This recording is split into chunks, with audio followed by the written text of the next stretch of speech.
All right there, everyone. Great to be back with you. As you know, if you're a regular to this channel, we focus a lot on ordinary patriots doing extraordinary things. And we love to provide for you resources to do just that. And my guest today majors on the extraordinary. It's my privilege to introduce to you Taylor Welch. Taylor is a super successful entrepreneur. He's the founder and CEO of five multi 8-figure brands ranging from online services to real estate, so all kinds of things. He has a passion, most importantly, to share his insights with others so he can have an amazing impact in this world. And he's here today to do just that. So Taylor, thanks so much for being here. You're a treasure. We've talked before.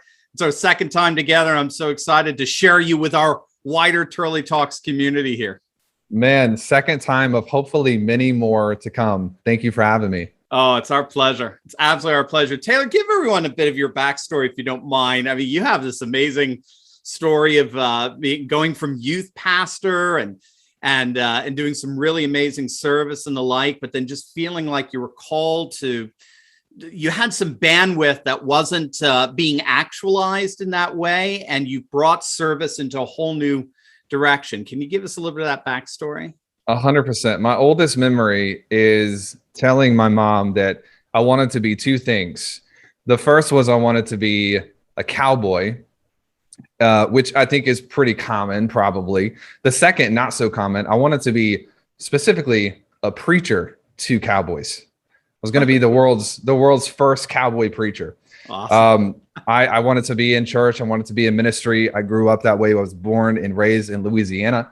And I ended up achieving that. And I did the youth pastor thing and then moved into being a worship pastor in a church in Memphis, Tennessee.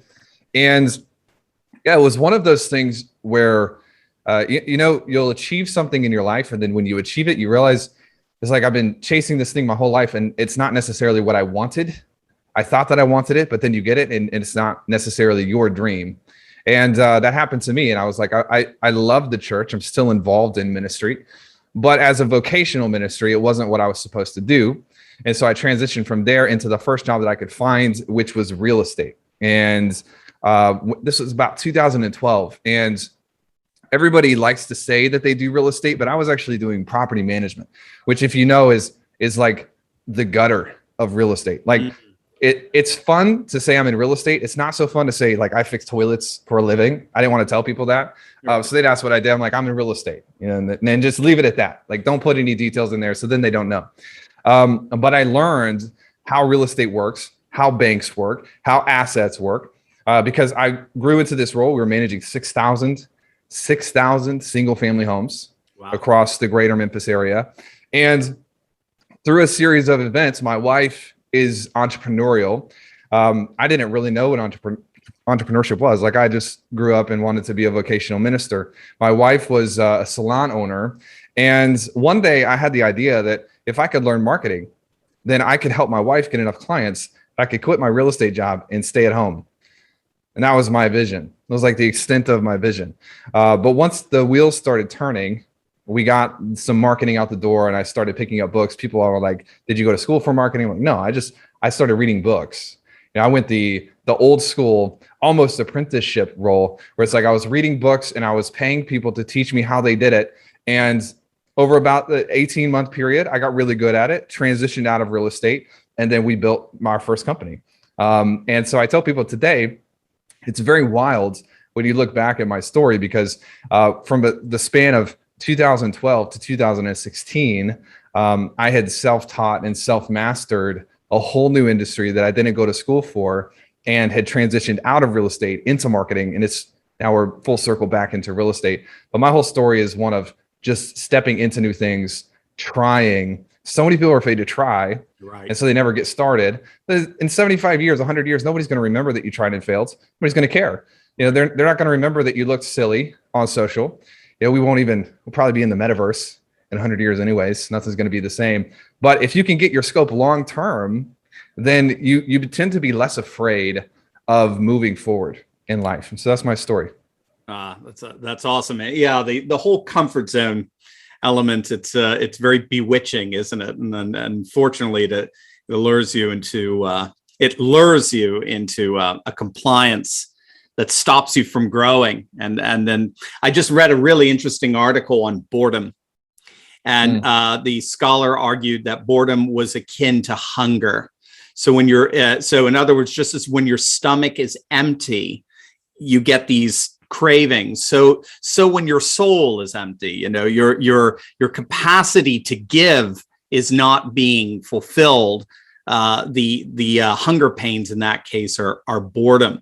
You talk a lot about mindset. I've noticed that about your work in terms of ordinary people doing extraordinary things and coaching them into that.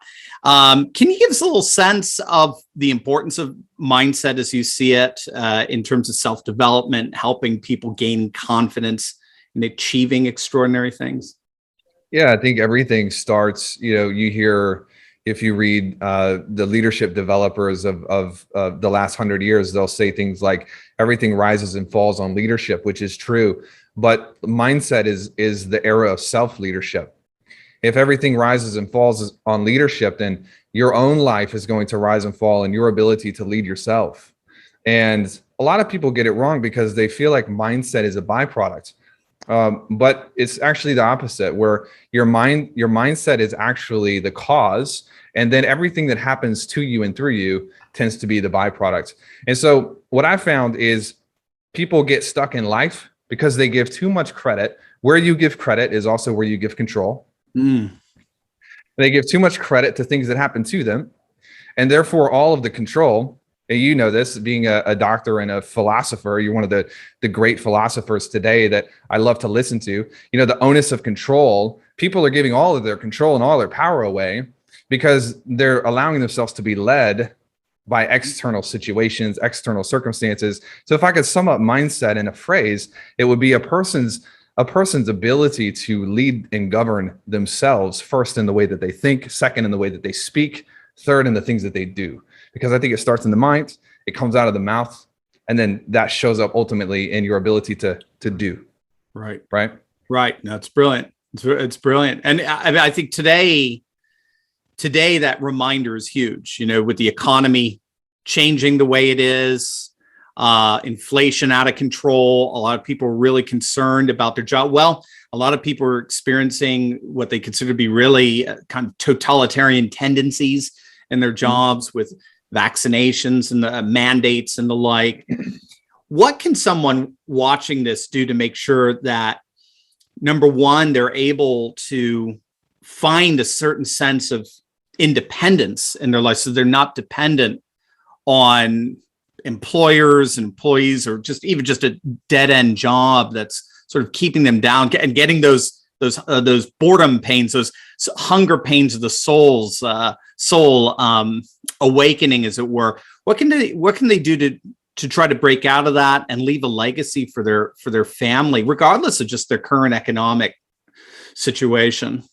Yeah, let me give you a couple of thoughts on that. I think that if we start with the most important and likely the most productive, it would be to really identify with clear and concise vision where you want to end up. And this sounds a little counterintuitive, because what you're asking is like, how does somebody reduce their dependency or reduce their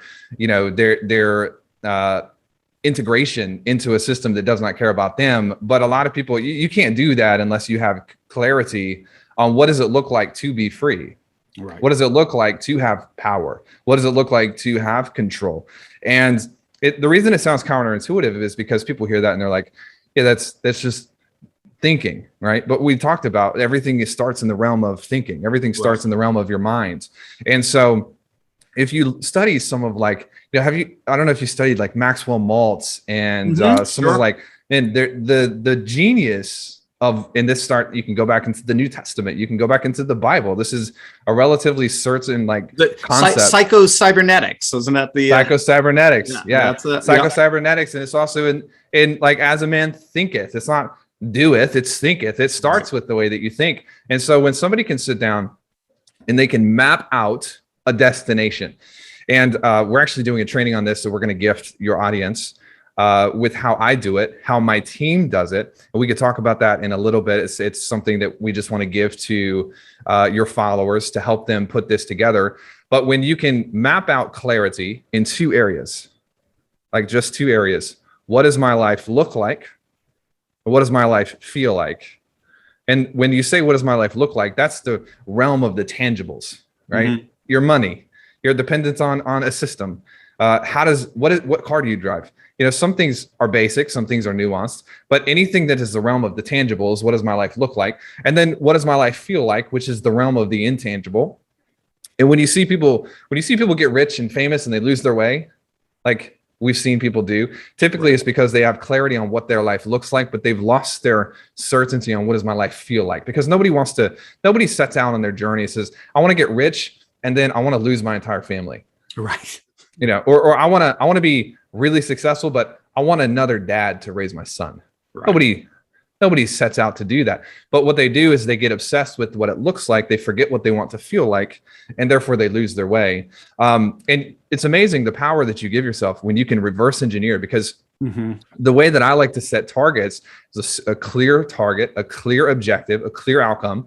And then it's relatively simple to then back myself in and reverse engineer. And you'll show up in your weak spots. Like you'll uncover the areas that you need to grow in. And I think the easiest way to get somebody mobilized is to help them take care of their money, help them take care of their wealth. I was talking to a friend of mine just a couple of weeks ago, and we live in Nashville. And so everybody's a famous rock star. Everybody does music, and this person is very successful in music, and he's very concerned and very bothered by obvious things in the country and the way that things have been dealt with over the last 18, 24 months.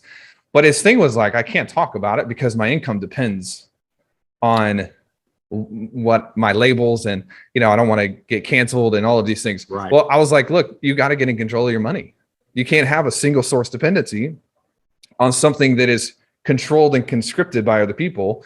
And so a lot of times I think people lose their will to fight simply because they only have one source of money. They have no assets. They have no control over their ability to pay for things. I think that's why, when we build businesses, we really try to build businesses that help mobilize people's financial situation.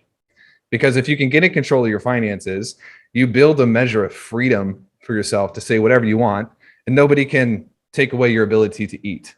You know what I'm saying? Right.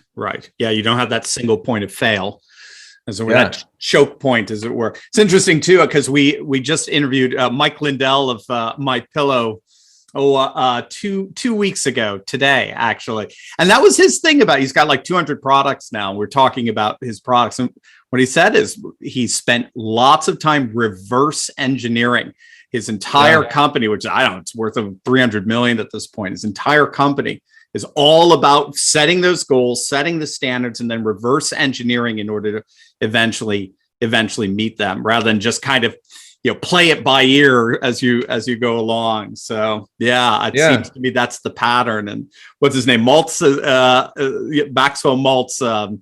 That's a big element in that the psycho-cybernetics.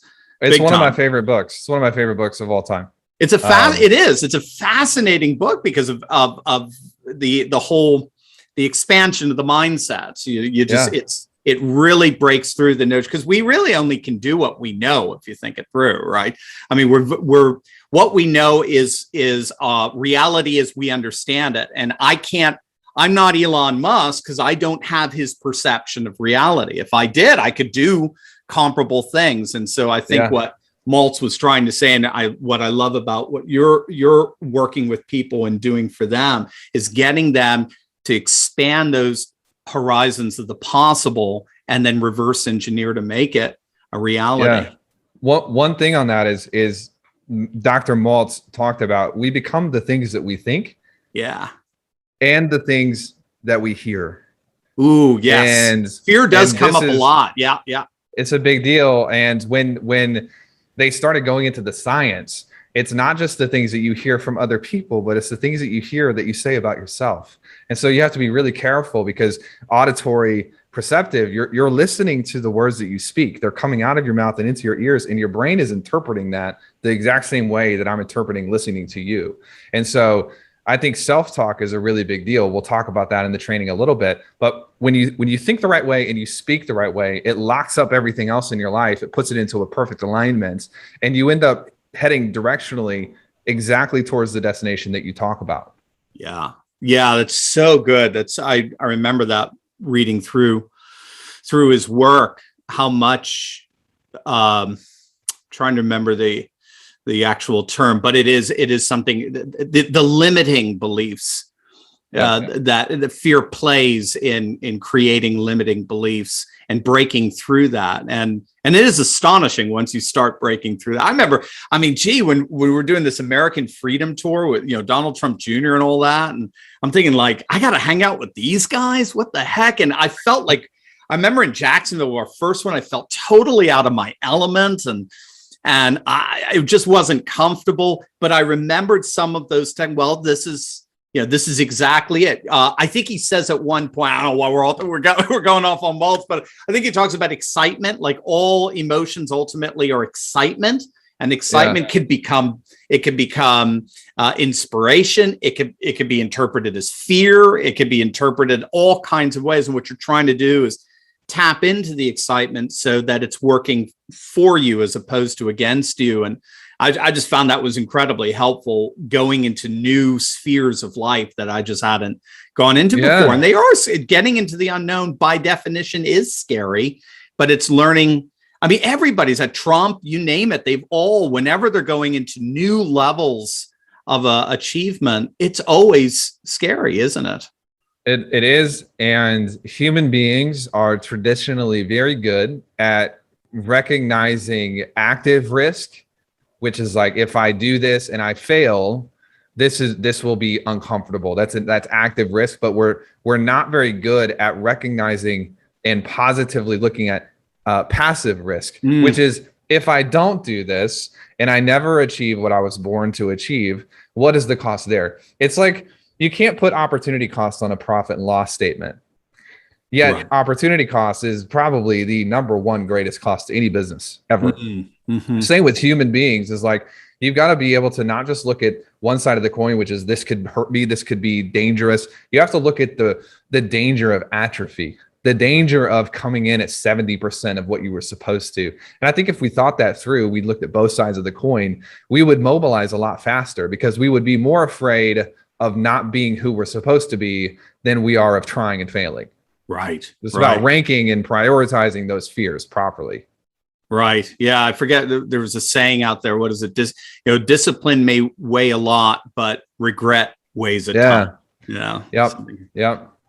You joined me for one of our Patriot Lives a couple of months back, and you shared some really amazing daily mindset rituals that you practice for success. Can you just give us a sense of why you think daily rituals, you're very disciplined with those. Why do you think daily rituals are important for people to help them expand in their ability to do extraordinary things? Yeah.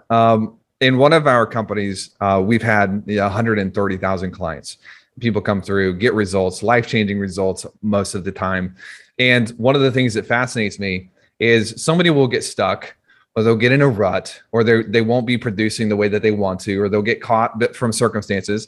And I'll ask them, what are the things that you're doing that we prescribed to you at the beginning that you were really consistent with? And it's almost like people, they will do something, get positive yield from it, and then it works so well that they just stop doing it forever. It's like, I use the analogy, you don't eat one time. You don't go to the gym one time. Right. It's better to be consistent with a little than inconsistent with a lot.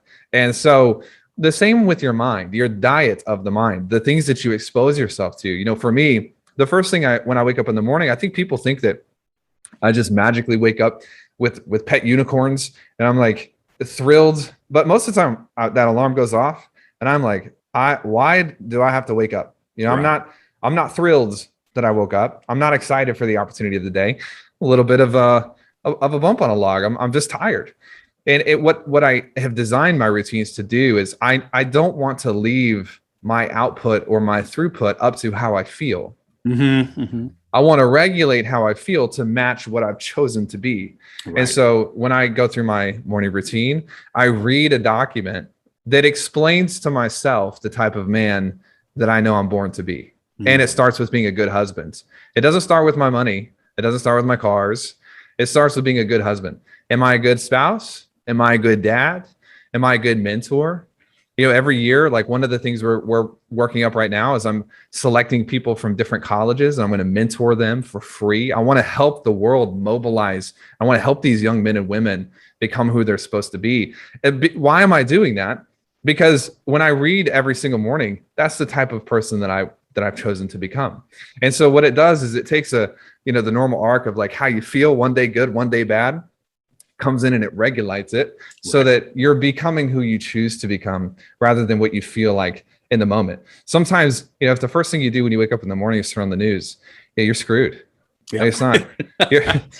You're never gonna move forward. You're gonna. Welcome to my world, Taylor. Yeah, exactly. Well, thank God for people like you that will take that burden for us. And then you just tell us on Twitter what's happening. That's right. That's for me. It's just like eating. Yeah. I want to eat daily. Sometimes I don't feel like eating. Sometimes I do feel like eating, but it doesn't mean I don't eat when I don't feel like it. Right. I want to hit the gym even when it doesn't feel good because that's good for my body. You have to learn how to make decisions that are in alignment with where you want to be and who you want to become, whether you feel like it or not. Does that make sense?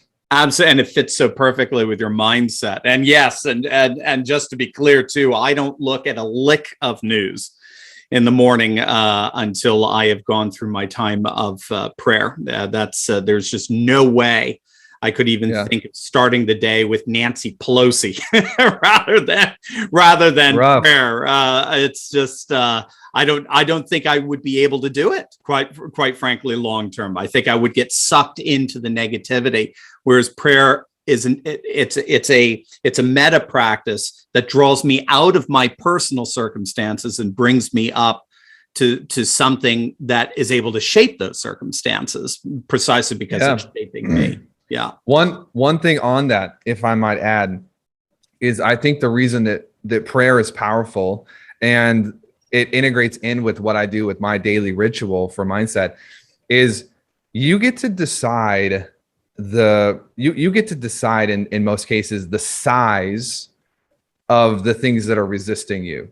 And the thing I love about what you're saying is prayer tends to calibrate your worlds at precisely the right balance. Right. It's the old hymn that's like, the things of this earth grow strangely dim, in the light. Well, what it's talking about is this might be some big roadblock for me, a big resistance point for me. This might be a life-altering, earth-shattering problem. But really, when you can step back and properly calibrate your perspective, it's just another obstacle. Right. It's just another thing to bust through. Right. And so prayer is one of the greatest things to really refine a person's mindset. No matter who you pray to, you just need to get bigger than yourself.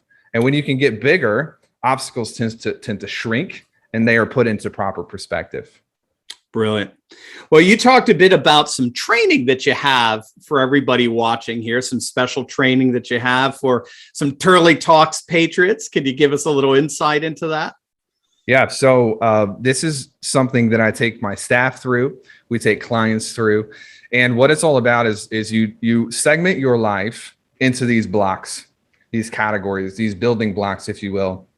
And I take people through my process for deciding who I want to become, where I want to end up, what I want my life to look like and feel like we talked about, and how do I reverse engineer a system? Because everything that you achieve and enjoy in your life, in most cases, it's the byproduct of a system. Mm-hmm. It's not just one thing, it's 7 things that are put into a system. And so this is my achievement system, if you will. And it's how I determine at the time of this recording, I'm going to go through and determine what 2022 looks like. Mm-hmm. By the time we start in January, it's done. It's already done. Right. December's already happened. November 2022, it's already happened. It's happened up here. And when you have this level of clarity, it's amazing how easy decisions become for you because you know exactly how the future version of yourself would make that decision. And so you can get it. It's a couple hours long. It's you want me to give you the URL right now? Yeah, please do. And we'll also have a link down below. Okay, cool. It's Taylor A. Welch, WELCH taylorAwelch.com/targets. taylorAwelch.com/targets. And it's exactly what it sounds. 4 or 5 hours, we're going to go through, we're going to set up your targets, and then you just reverse engineer. And then, my grandfather always used to say, down in Foley, Alabama, he said, work your plan, or plan your work and work your plan. Those are the two secrets of success. And that's basically what this training is we want to really create the plan for your life. Then all you have to do is you have to show up every day and you have to implement the plan. So it's going to be awesome. Is there a cost for this, Taylor? No. There is. The beautiful thing is we are creating a coupon link. So when you go to the website, if you click the coupon code, you put in the coupon Patriot, it will reduce that cost down to 0. So you can just get it on the house. That's right. Well, and also you're being a little humble here. This is a several $100 course that you offer that you're giving everyone for free. Am I not correct? Correct. Yeah. Correct. Well, we're paying for it. It's to help mobilize your audience to move forward. So you're paying for it. Ralph said you're buying a couple thousand copies. So. That's right. Guys, we love it so much. Just so you know, we're going to be bringing our whole team through this kind of training. Taylor's a treasure, and we can't wait to be working with him on that and helping our entire team get ahead. So Taylor, this is awesome. As we close it out, I mean, there are a lot of patriots out there who are feeling a bit discouraged with things. You mentioned the musician that you've been hanging out with. What encouragement do you have for them as we're approaching 2022? I think that if everything in my life had turned out the way that I wanted it to, I would likely be powerless today. Atrophy is a dangerous thing. And where we are right now as a nation, country, as some people, just your family, your business, whatever it is, I think it's important to keep in mind that the best training to be optimal, if you want to be elite, sharp, powerful, and most people would say, I want those things, right? We speak at conferences and we'll have thousands of people there. You say, who wants to be powerful? The whole room will raise their hands. Everybody wants these things. Then you say, who wants to go through pain? Everybody puts their hands down. And who wants to have wisdom? Everybody raise their hand. You say, who wants to make mistake after mistake after mistake? Everyone puts their hand down. But it's like we have to connect the first order consequence with the second order consequence with the third order consequence, and realize that the saying, like, easy times make what? Weak men. Yeah, that's where we've been. And I think that it's keep everything in perspective. What we're getting right now is a wonderful opportunity to exercise. We're getting a wonderful opportunity to push against resistance in a way that makes the mind strong, that makes the body strong. And so my life has not been easy, and thank God that it hasn't, because I don't think I would be here. You wouldn't know who I am, and nobody would recognize or listen to me. My life has been difficult. There have been layers upon layers of setbacks. And because of that, I am strong. And because of that, I am tenured. Because of that, I have wisdom. And because of the mistakes that I've made, I'm able to persevere. And so the big picture of a person's life, you can be relatively sure the influence that somebody's going to have based on the challenge and the resistance that they have, because it's in direct proportion. And so make sure your perspective is correct. If you there's a book called The Upside of Stress. Have you read this book? I've not. I've heard of something comparable to it. Yeah. I mean, it's a fantastic read, but I'll give you the thesis right now, is that stress is this thing that can kill a human body. Cortisol can get pumped into the blood, and you can have massive issues from stress. But the same cortisol is the thing that can mobilize a person to be faster, stronger. I mean, it's the same thing that has drastically different effects on a human. And the difference is the perspective with which you view the stress. I think that's where we got to go. Especially in the realm of politics and our country, it's important for you to control your frame. Things aren't helpless. Nothing's happening to you. These things are happening for you. And we got to keep that perspective strong, and then we will be strong. Does that make sense? Absolutely.